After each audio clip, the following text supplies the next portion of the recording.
Hello and welcome. Today we are going to be talking about how to love an addict without enabling them or allowing them to run all over you.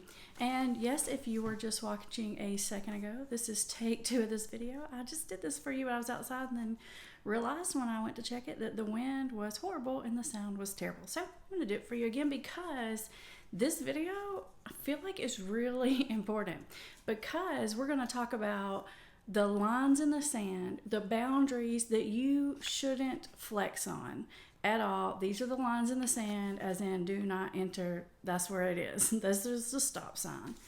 Because most people that know me know, or if you've watched many of my videos, you know that like my number one rule is have as few rules as possible. The reason is because I like to leave it in my ball, like in my sort of court to make a game time decision. And when you make a bunch of whole concrete rules and home contracts and crazy things like that, you don't leave yourself the freedom and the power to do that.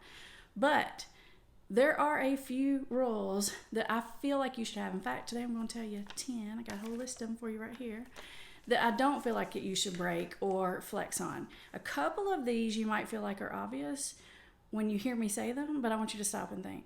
I bet you've been putting up with this. I bet you done let it happen because when you live in chaos every day, you forget that it's not normal. It's not okay. And sometimes you just even need to hear me say like, hey, not okay. Let me know in the chat or the comments if that's the case. If I say something and you're like, oh yeah, like she's right, I shouldn't be letting that happen. I know it just becomes your regular and then you don't even think about it. So today we're going to think about it. Don't let these things happen. Number 1, don't let someone abuse you. I know you think I shouldn't have to say that, but I'm saying it because especially when you're dealing with an addict or an alcoholic, someone with a substance abuse problem, it's like you think, well, they were intoxicated. They didn't mean it. They wouldn't have done that if they weren't, messed up. That is probably true. But if you've got someone who's getting messed up on a regular basis and treating you crummy, it doesn't matter. It's not okay to be emotionally abusive to you, physically abusive to you, nothing. It is not okay. So don't allow that. Put a boundary, protect yourself. This isn't about trying to control them. This is about where the line in the sand is. This is where you cannot cross.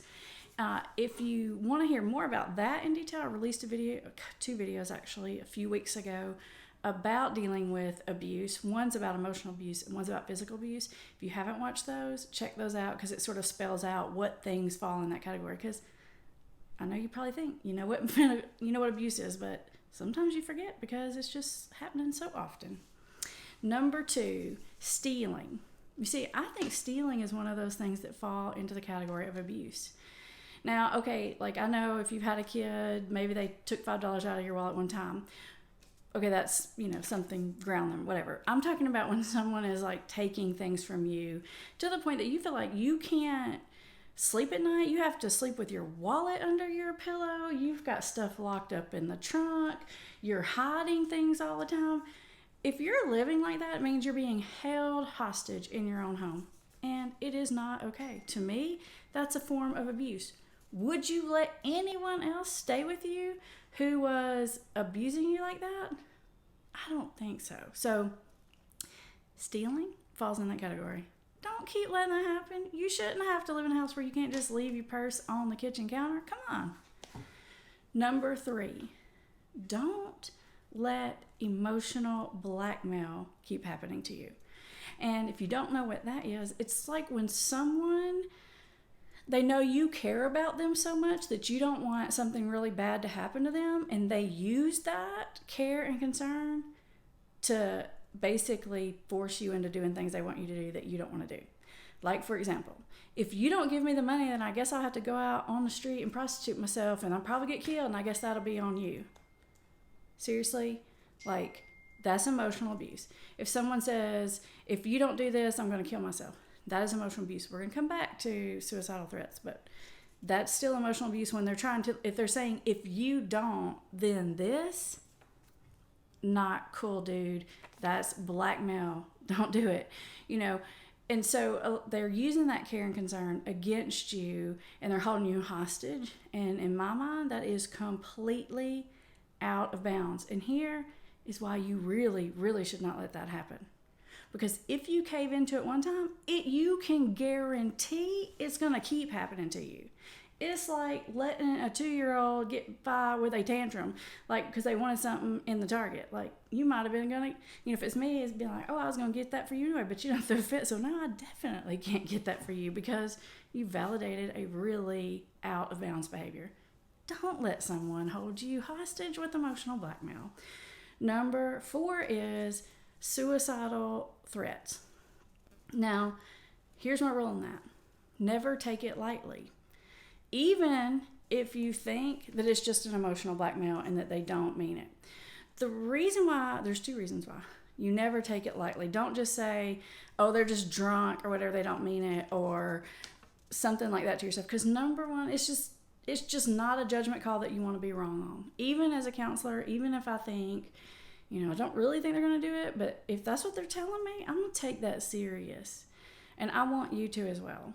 I've got a whole video on this. When I jump off here, I'll link it for you in the description, but you want to not just sort of brush that off for 2 reasons. 1, they could mean it and you need to keep them safe.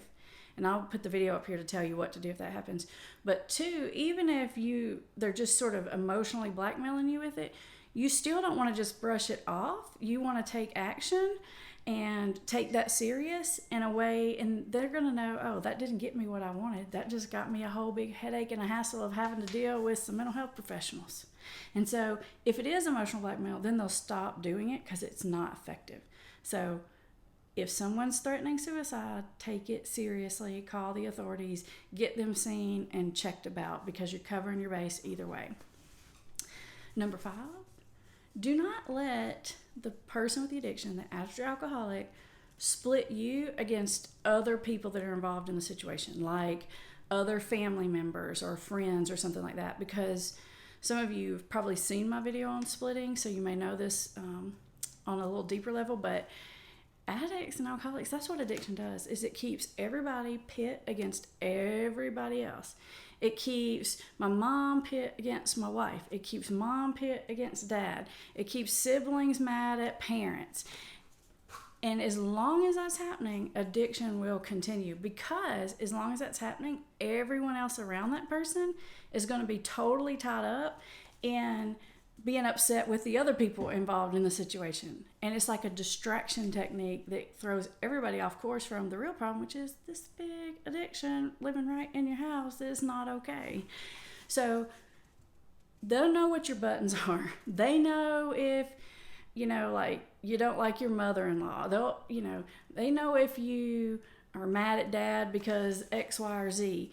They know that, if it's a teenager or college kids, a lot of times if there's other kids in the house, they'll pit those kids against the parents, because they'll be like, the other kids, maybe they're younger, they'll think, well, mom and dad are being mean to him and that's not fair.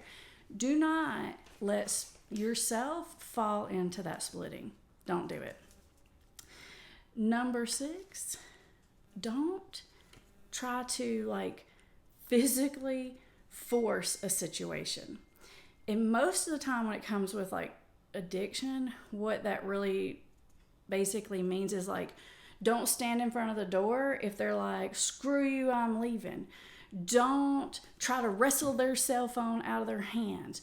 Don't try to beat them and take the tequila bottle. Don't physically try to intervene on that. It's not safe for you, and it's just sucked you down into a level of craziness. And so don't do that.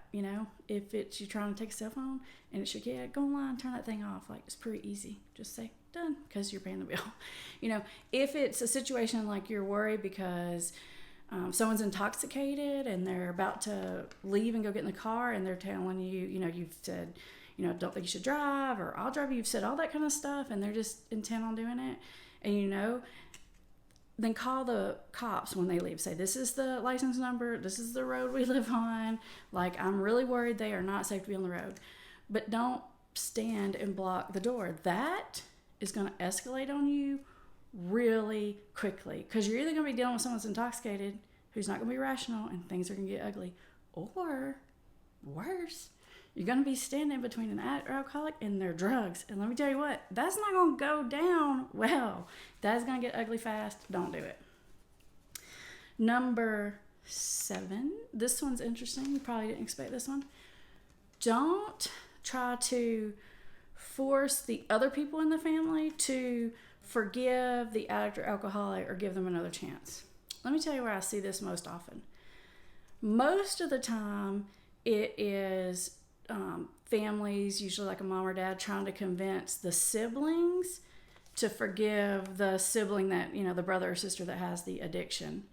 Or it's a parent that's had an addiction or has an addiction, and the other parent is trying to make the kids forget, let go of all the things that mom or dad did when they were like messed up.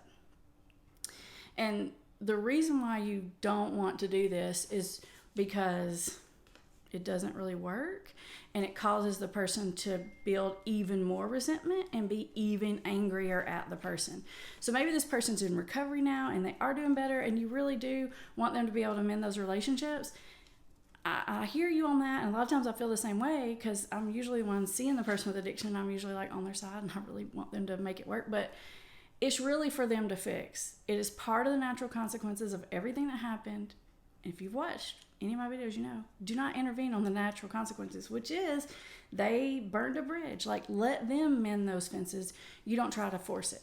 Because most of the time when that happens and someone is like really dug in and doesn't want to forgive the person, it's not even because that person like stole from them. It's not even because that person did something bad to them. You know why it is? It's because that person hurt someone else they really care about.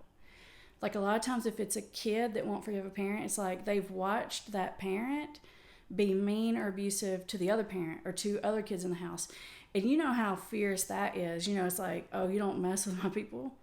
That's strong. And so they're not ready to be over that very easily, and you have to give them their time to do that. So the other time I see it really often is with siblings, where one child has an addiction and the other, another one of the kids or all the other kids are really mad at that brother or sister. And that is because they've watched that kid totally ruin the family's life, totally consume the parents. They've watched it make the parents fight. They've just seen it cause so much chaos that it's really hard for them to let go. There's a video on my channel about making amends where I interviewed a couple of my friends in recovery, and both of them talk about in their story about amends that they both had a sister that literally took them 3 years after they were clean and sober to forgive them because of exactly what I'm telling you now. Don't give permission for your child to use drugs in your house blatantly. This one's a little complicated and gray. If you know that they're using and you know you can't stop it, you're not ready to throw them out, okay, fine. I'm fine with that. Even if you know it's going on up there right now, but you're not ready to deal with it, okay. But don't do this, because sometimes when parents are faced with that, they'll like say, I know they're going to do it anyway. I can't stop them. So they'll say like, okay, fine, you can smoke weed, but smoke weed in the garage or out in the, barn in the field or whatever. Don't do that, because once you open that gate, you can't shut it back. And I've seen a lot of parents, and once they do that, it's like, even if they bring that person to me, I can't hardly get under control because you've set the precedent to actually put your endorsement on it. So I'm not telling you have to wrestle them down. I'm not telling you have to go up there and pay police officer and absolutely make sure that they're not doing it in your house. If you're dealing with an addict, an alcoholic, they're using it in your house. That's all there is to it. Don't lie to yourself. But don't just say, okay, fine, and then they're just using it in front of you, or you're going out and like buying the weed or something. No, don't do that. This one's kind of funny. You ready for it? Don't use anything I say or another counselor says against your loved one, because we see this happen in the office all the time, and I'm guessing that this happens out there, maybe even people I've never even met, but they'll say their loved one, well, Amber says that you shouldn't do that, or that that's this or that's that. Come on, that's not effective. Like, no one wants to hear so-and-so says. That doesn't work. So even if you know it, that's not a good way to introduce the concept. And another thing that happens a lot is like, sometimes people will call me up and they'll say, hey, will you work with my loved one? Will you counsel them? Will you just talk to them one time for a coaching session? If you've done been telling them for months, Amber says this and Amber says that, Amber says you shouldn't been doing this, you done burnt my bridge with them. Like, I can't do anything with them because they see me as a bad guy. So don't do that, and it's not effective. And then here's number 10. This is the last one. Don't ignore your intuition, because your intuition is pretty much going to tell you right. And when family members tell me something that they just know, I don't ignore their intuition. I believe them, even if they don't have evidence, because I know that you know. Now, even though I don't want you to ignore it, I want you to listen to it and know that it's telling you a truth. I also don't want you to necessarily immediately react to it, because yes, your intuition will tell you the truth, but it probably won't give you a very good solution on what to do about it. So I want you to take time before you make any decision about how you respond to a situation, because remember, this channel is all about staying 5 steps ahead of addiction. So don't just immediately confront someone or bombard them until you've thought about it and you've got a game plan on how to do it. Okay, those are my 10. If you are having trouble with these boundaries or any other boundaries and you need further help, you should consider joining our Family Recovery Academy, where I sort of teach you step by step, in depth, exactly how to motivate someone towards recovery, how to get them from A to B to C to D. I mean, I really go through and teach you everything that I would do if they were sitting in my office. And I'll put a link to that in the description. Or if you want some individual help, you can schedule a phone consultation session with myself or any of my staff. We are all trained in mental health and addiction, and we all sort of work from the same playbook. So we would love to help you. Now, the next thing I want you to do, which is super easy and doesn't cost you a thing, is I want you to watch this next video. I'm going to link it up here for you as soon as I get off here, about boundaries, because boundaries is such a complicated topic. You really need to get your master's degree in boundaries if you've got a loved one with an addiction. All right, thanks for hanging out with me, and I will catch you next time.